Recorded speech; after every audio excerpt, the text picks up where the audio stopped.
Hello, everybody, and this is my review of AEW Dynamite, the May 11th, 2022 edition. Let's begin. So, we begin the show off with a singles match between Adam Cole and Dax Hardwood for the first round of the Owen tournament. So, if I would describe this match, it's a storytelling Bret Hart Shawn Michaels masturbatory match because it had a lot of those. We had sharpshooters, we had pile drivers, we had some really fast technical wrestling, and we also had an attempt for a sweet chin music, which it's a countered, but it's countered pretty badly. He sort of hangs his leg on Dax for a little while, but it doesn't really ruin the move. The match was centered around Dax's lower left ribs after he's thrown into the post, like the lower post, and then he like falls down and sells outside. But he's thrown into this post, he injures his lower left ribs, and then he sells this all throughout the match, even while he's on offense. I really like when they do this, but he does miss a couple of times. He does this flying crossbody where he jumps off the turnbuckle, he hits the move, but then he doesn't sell the ribs. He also does a triple German suplex that should hurt when you have injured ribs. But I usually just explain this with adrenaline or like fighting spirit. That's why you can do all these feats of endurance. So the finishing sequence of this match starts when Dax does a pile driver, which opens up Adam Cole for the sharpshooter. Dax locks this in, but he soon has to break it up because his ribs hurt too much. So he sells the injury, he falls on the floor, he rolls to the apron, and then Adam Cole knocks him off with a loud thud to the outside. This was satisfying sound right here. So Dax is on the outside. He sells the injury. The fans cheer him on to like get inside the ring. And I like how the camera catches this. How the microphone picks up like really audibly the fans trying to cheer Dax on. So after being cheered on, he makes it into the ring. He beats the 10 count, but then Cole puts him in a sharpshooter. Dax tries to reach for the ropes, but then his ribs hurt too much, so he taps out. So this match was definitely a main event quality, top tier TV match, but not quite a pay-per-view main event. It's like a pay-per-view undercard, TV main event, and I think this did a really good job to open up the show. After this, we get a Darby Allin and Jeff Hardy video package that announces that their match later will become a no DQ match. And this was short and effective and got me pumped up for the car crash that we get later. The next match is CM Punk versus John Silver with Hangman Page on commentary. This match was basically a sort of working the crowd, CM Punk working heel, John Silver working face. It was pretty much a John Silver got his stuff in, but this was basically to progress the story between CM Punk and Hangman Page. And we get that after the match. But everything pretty much went smoothly except when John Silver ran into the corner to go for the Tornado DDT. And the finish of the match, which was CM Punk staring down Hangman Page at commentary and then going for the Buckshot Lariat, which is Hangman Page's finisher. But this didn't quite connect, but the camera angle made it seem that he did. Yeah, I mean, if it was any other camera angle, it would have looked bad, like especially like from the side. Page wasn't very noticeable on commentary. He needs to work on that after he drops the belt. And then this post-match promo by Punk on Page, like face-to-face. Page didn't even get a microphone to reply. I believe that he should have. It would have boosted his rep, like his dropping rep with everyone, even if he's fine on the mic. A back-to-back with CM Punk could have helped, but I don't know why they didn't. But he did a decent job looking like a champion, looking menacing, mouthing some unsavory words for CM Punk as well as flipping him the bird. CM Punk is always good on the mic. He can elevate people and can also destroy them. But yeah, this entire thing could have been better. The match, I expected more, while again, I would have liked the back and forth promo between Page and Punk, but I guess we'll get that next week or like on the go home show. Next, we have a promo segment by Britt Baker and her faction. She's flanked by Jamie Hayter and Rebel Not Reba. Next, we have a promo segment by Britt Baker's faction, and so she's flanked by Rebel and Jamie.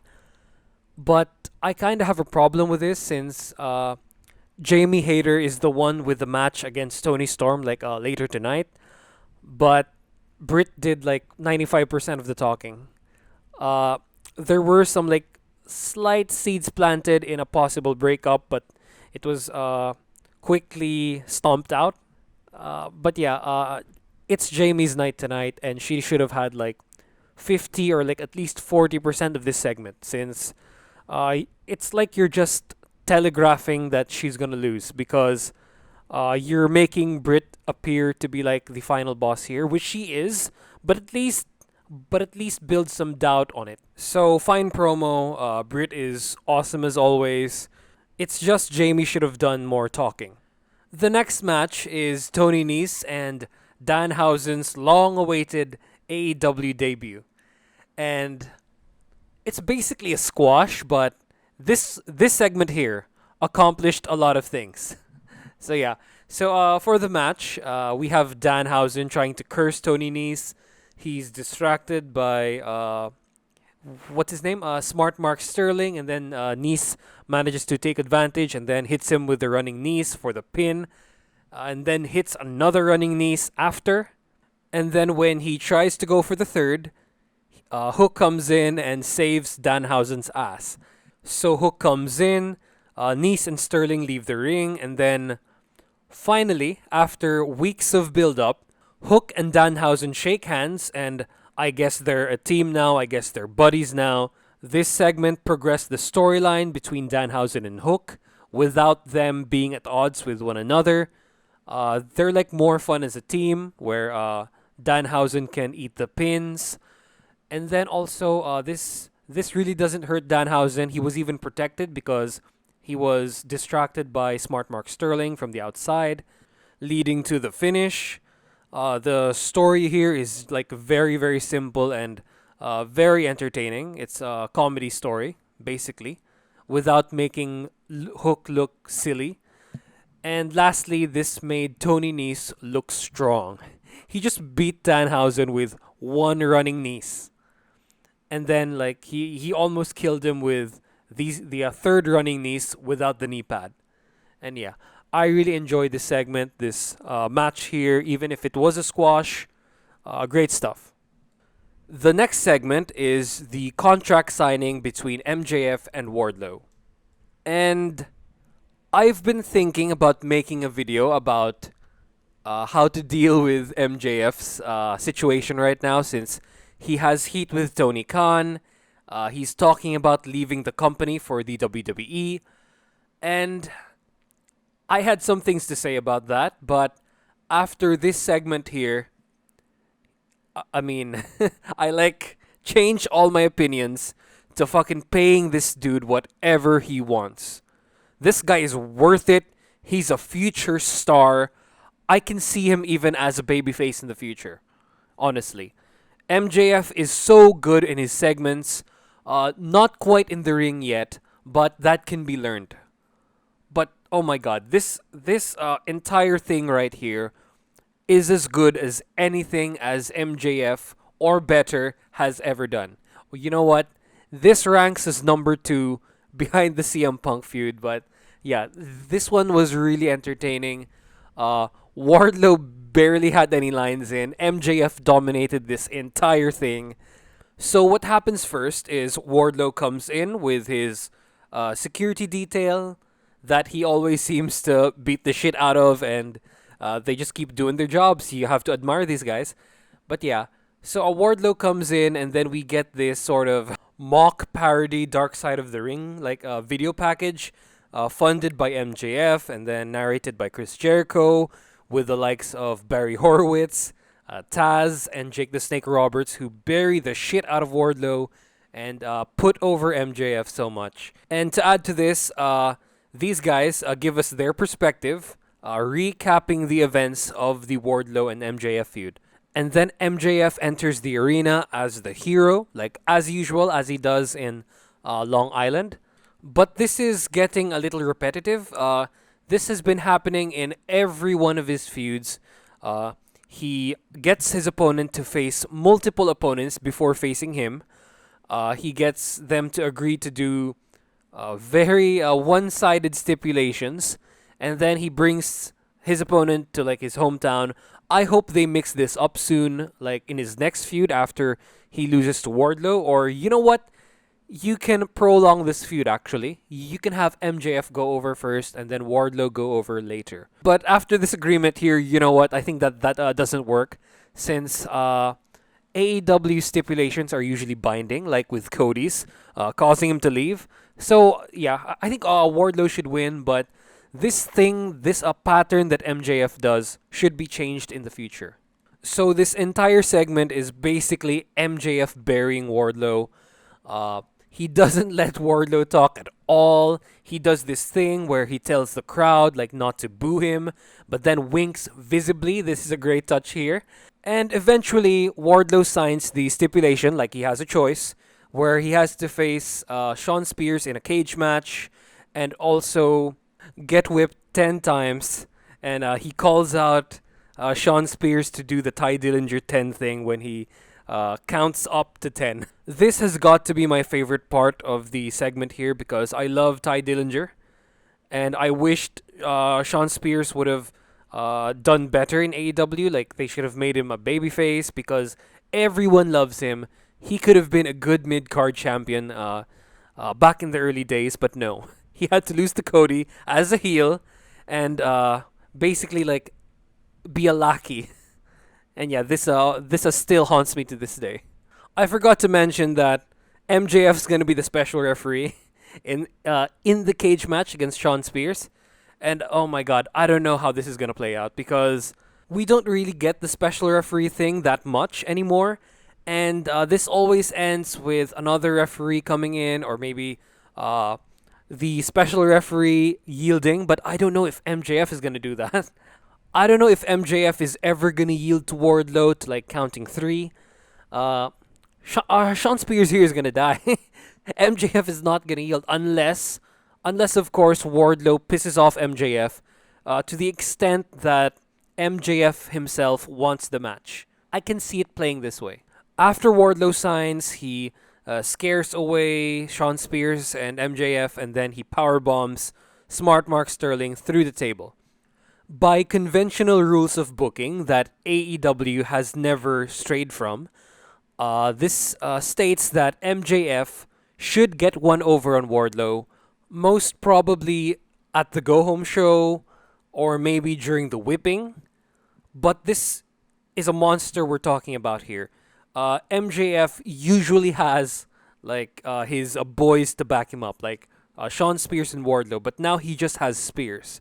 So I don't know how he's gonna overpower Wardlow in the go-home show or even at the whipping. I think like Wardlow's just gonna like shrug off those 10 hits and then scare off MJF again, but we'll see.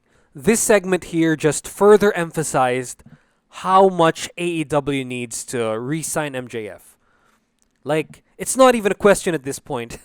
I used to think that they could prepare for the blow.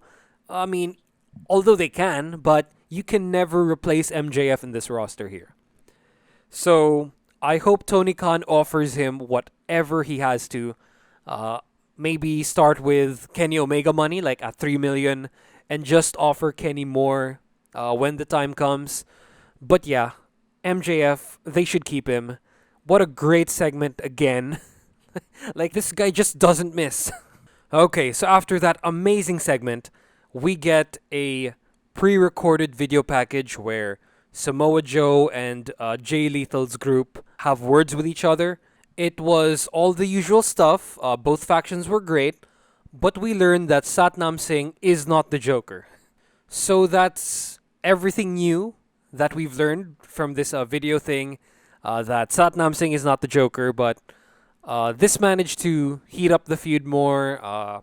We also have Satnam Singh performing well on camera, as well as Jay and Sanjay being amazing, and also Joe as menacing as ever. This did its job. It moved the chains. So the next match is Ricky Starks versus Jungle Boy for the FTW Championship. And this match made me hate the shit out of the thing that they both do, where they hold the opponent's hand and then they do like a flip on the ropes. Like they, what do you call this? They slingshot on the ropes and then use this to build momentum to throw their opponent and such. This is such a bad spot. I like hated this ever, even in the games. This just doesn't make sense. So this match here really disappointed me. I've been watching these high-speed Japanese juniors matches and two like junior heavyweights basically in any company should work fast, like automatic in my head. But these guys really did themselves no favors. The start of the match was pretty deflating. It was slow. Things do pick up after the picture-in-picture break, but the crowd just never gets into this match. It never reaches that second gear with the desired crowd response. But the finish and the post-match causes an intersection of storylines that I think is going to be good because the finish is Ricky Starks going for the FTW Championship to presumably hit Jungle Boy with it, but then Swerve faces off against him. He prevents the attack from happening, the forced disqualification, and then Ricky Starks enters the ring, gets caught in a roll-up, and man, Jungle Boy gets a 4 count here until the ref comes back, and then Ricky Starks kicks out and hits Jungle Boy with the Rochambeau after being distracted by Swerve Strickland inadvertently. So after this, Jurassic Express comes in the ring. They sort of console Jungle Boy. And then we get this sort of stare down between the three factions. And then Keith Lee comes in and backs up his boy. And then we get this stare down indicating a three-way between these three teams. You know what? The match itself wasn't good. But the post-match, not only do we get a tease for a future three-way match, we also get a Danhausen reference in the commentary. And we get a tease for Christian's turn, like eventual turn on Jungle Boy. The post-match was done very well, but the actual match, not so. I mean, I'm a big fan of Ricky Starks. I think he has a great future. He's right there beside MJF as one of the future top heels of the company, but we just need to get a little bit more of Ricky Starks' in-ring. And maybe bring back Brian Cage as well. Please. Please bring back Brian Cage. Take the FTW title away and retire it. Because it doesn't need to be there. Next, we have the JAS Victory Celebration. And this faction really didn't appeal to me at the start. It sounded really corny and just like thrown together. But they're kind of winning me over now since Fast Hand Ange and Daddy Magic are really good at promos. Dan Garcia, not so much yet, but he's gonna get there. He's young. But the star of the show here, like in this part of the segment, is of course Chris Jericho. They gloat over the fact that they took out Eddie Kingston. He beat Santana last week. They beat up Ortiz. And that they have more people than them. He also gets a shot off at Eddie Kingston's wife. And Dan Garcia insults pro wrestlers, which brings out Blackpool Combat Club. And this storyline has been like pretty stale for me. I like JAS, but this storyline is just like coasting. But now you inject Blackpool Combat Club, the hottest faction in the entire company. And then, of course, since Blackpool Combat Club are only made out of 3 people, Jericho points this out. And then Eddie Kingston with a nicely put together second-degree burn on his face appears behind them with Santana and Ortiz, and they beat the shit out of JAS. Even William Regal gets involved. I can't wait for it's rumored to be a blood and guts match between these factions, and it's going to be my most anticipated match in the entire show of Double or Nothing. There's not really much to critique here. I I guess JAS did well with their promos. BCC looked menacing. I keep using that word. They looked fierce, cool, whatever you want to use. And Kingston's second degree burn also looked okay and not that fake.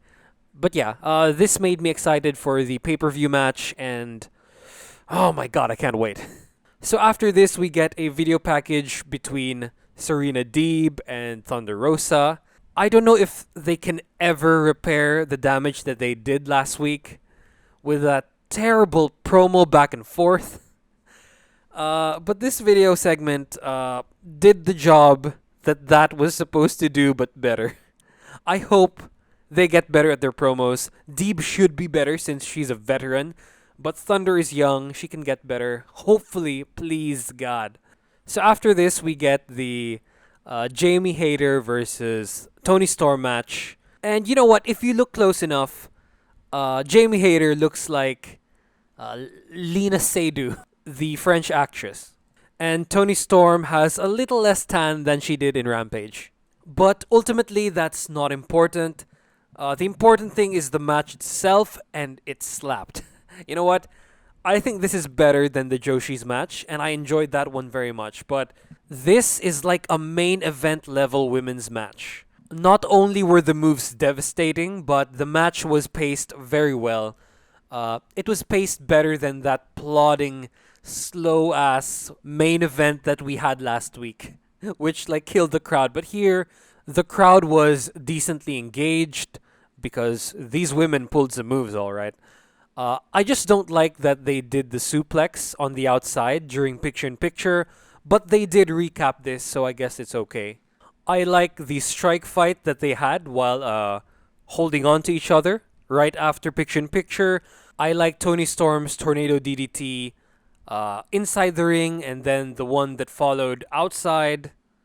There's this one part of the match that they could have taken advantage of when Jamie tried to do her backbreaker on Toni Storm. She like landed on Jamie's knee in a weird way, like on the side. This could have been bad. This could have been an injury, but it wasn't. But they could have sold this more. Some missed opportunity right here. I also like the backbreaker by Jamie on the apron. That looked devastating as well. That might have been the spot that hurt the most the entire match. And then this suplex, this superplex where they fell awkwardly. They like fell right down. But I mean, it didn't look like someone was gonna die, so it was all right. Then I love how sudden the finish was. So Toni tried to do the backslide pin on Jamie, but she rolls off, and then Toni catches her immediately into a spike pile driver for the 3 count. I think this match was better than the Jungle Boy versus Ricky Starks match, and this should have been placed earlier on in the show with a hotter crowd, because this would have gotten a "This is awesome" chant right after that backbreaker on the apron. Like, promise. So, really good match. I wish this was the main event of last week, but at least we get it here. And this is a sign that the women's division is finally on an uptick. This shows that they have the talent, but Tony Khan just needs to do better. He needs to delegate this women's division to somebody else so that it's given the proper focus. Because you know what? I play TEW, and booking everything is exhausting. I kind of took a break from it, but yeah. I can't imagine how Tony Khan is doing this all by himself. I think it's not efficient. So yeah, nice match, really good. Women's division on the rise. So after that, we get a video package with Scorpio Sky and Frankie Kazarian building up for their match on Rampage. And you know what? I think this will fully complete Scorpio's face turn, as well as solidify Ethan Page as the heel. That will eventually take the TV title from Scorp. But I like how Scorp is finally getting his singles push. He's getting his time to shine, and I'm glad that the belt is not on Sammy Guevara. And speaking of Sammy Guevara, we get a backstage interview with Frankie Kazarian that doesn't really last long because he's interrupted by Sammy and Tay, who are like pretty unlikable. They know how to do their jobs well. They get in a confrontation about trust, about Frankie's trust on Scorp. This sort of builds up an encounter with Sammy and Frankie that Frankie's about to lose, I think. Like, Frankie's getting up there in age, and I think he's going to retire and go to the backstage as a road agent with Christopher Daniels soon. So, but before that, I think we're going to get one more run with SCU, hopefully with the Addiction winning the tag team titles, but one can hope. A nice combo of segments that build up the match on Rampage. Excited for that. And finally, for the main event, we have Jeff Hardy versus Darby Allin in the first round of the Men's Owens tournament. And oh my god, this match was crazy. I can't believe they put it on free TV. This should have been on a pay-per-view because Jeff and Darby try to like kill each other here. You know what? It made me feel a certain type of way. Like one of those stupid fucking Facebook commenters that comment on wrestling pages that rag on AEW because of the violence, that want it to become PG like the WWE, or like make it like just bland and take out something special that AEW has. This match was just too violent. My kids cried. They asked me questions like, why are these men jumping off these ladders, Daddy? And then I, as a grown man myself, had to close my eyes in some of these parts of the match. And after watching the entire show, I had to go and watch a Jim Cornette video or a Disco Inferno video so that my opinion that this product won't draw because of its violence, because it scares away the kids, will not draw ever. So yeah, let's get to the match itself. So for the match, they waste no time. Darby gets right the fuck on Jeff. He drop kicks him hard to the post. Jeff rolls outside, and then Darby does his coffin dive outside and then hits Jeff like really hard, falling into him and rolling off. This was a zero storytelling match, and you can have this like once in the card, but yeah, this was the one in this card that had zero storytelling but like had high spots that hurt you while you watch.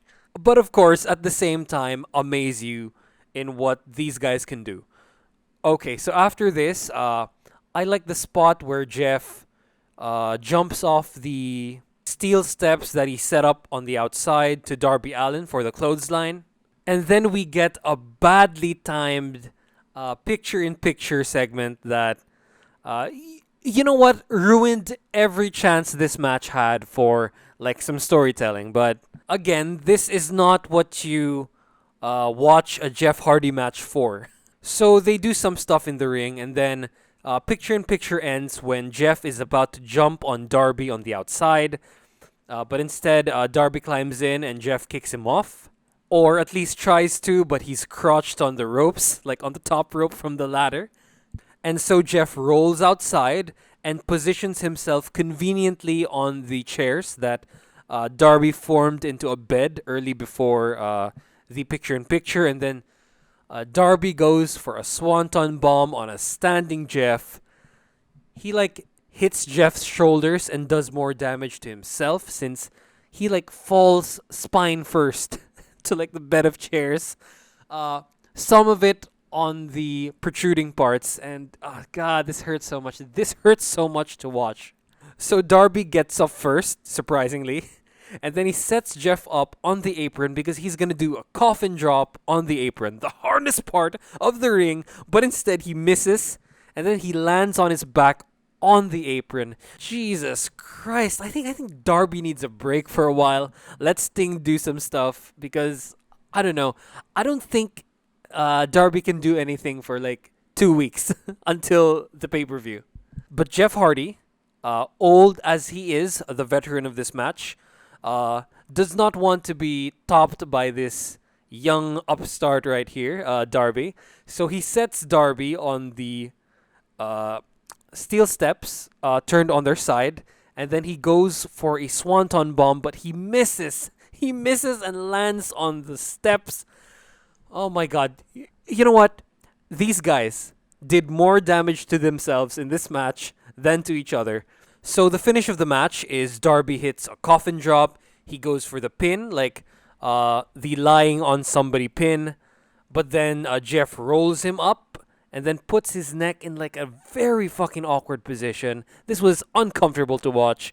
And then he gets the 3 count for the win. After the match, we get a handshake between the two. I hope these guys face again soon with some more storytelling in the match. So to end the show, we have the Undisputed Elite on the stage, have a stare down with the Hardys and Darby and Sting.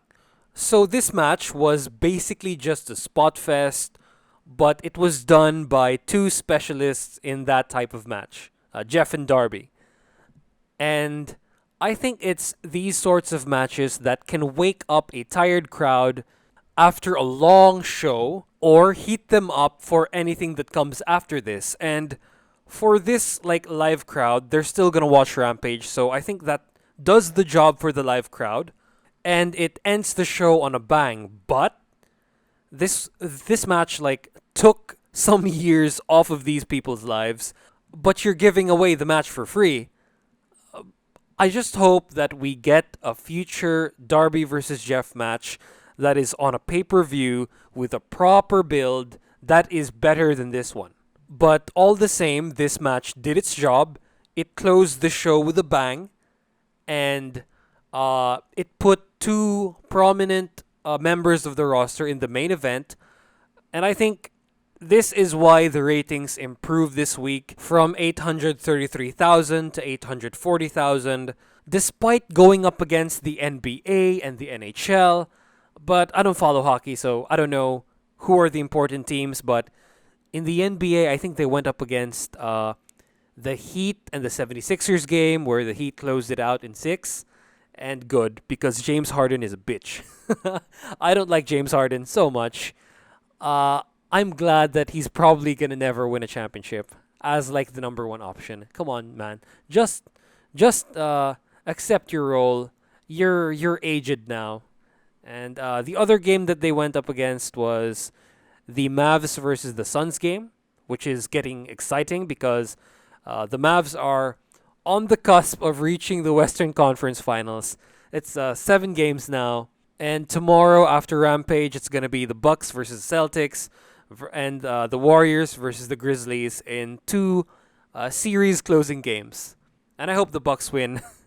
And I hope the Grizzlies beat the Warriors somehow, even without Ja Morant, because fuck the Warriors. Stop winning everything. It's the Bucks time. So yeah, I hope you enjoyed this review of AEW Dynamite and this opinion segment on the NBA that I just did. And yeah, I hope you like, comment, subscribe. Hit that bell notification for future videos. And just please watch my shit because I have like 7 subscribers and it would be nice if that were to go up. So yeah, bye-bye.